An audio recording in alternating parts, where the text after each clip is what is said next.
মানুষ বলে না, যে থাকার সে এমনিতেই থাকে। এটা খুব বাজে ধরনের ভুল ধারণা। মানুষ থাকে যত্নে, সম্মানে, বিশ্বাসে, ভালোবাসায়। মানুষ সেখানেই থাকে যেখানে তার অনুভূতি মূল্য পায়। সেখানেই থাকে যেখানে তার অপর পাশের মানুষটা তার অভিমানের ভাষা বুঝে। সেখানেই থাকে যেখানে তাকে অসম্ভব ভালোবেসে আগলে রাখা হয়।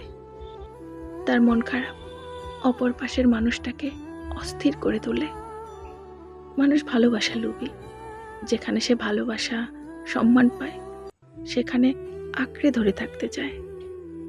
আর আপনি একটা মানুষকে দিনের পর দিন অবহেলা করবেন আর আশা করবেন মানুষটা আপনার পাশে থাকবে। অবহেলায় মানুষের মন মরে যায়। মানুষ তার প্রাপ্য সম্মান না পেলে সেখান থেকে নিজেকে গুটিয়ে নিতে শুরু করে। নিজের অনুভূতিকে মেরে ফেলে নিশ্চুপে দূরে সরে আসে। একটা মানুষ তখনই বদলে যায় যখন সে মেনে নিতে নিতে হাঁপিয়ে ওঠে। অবহেলিত হতে হতে যখন সে অনুভূতি শূন্য হয়ে পড়ে, মানুষ তখন নিজেকে একটু একটু করে সরিয়ে নিতে শুরু করে।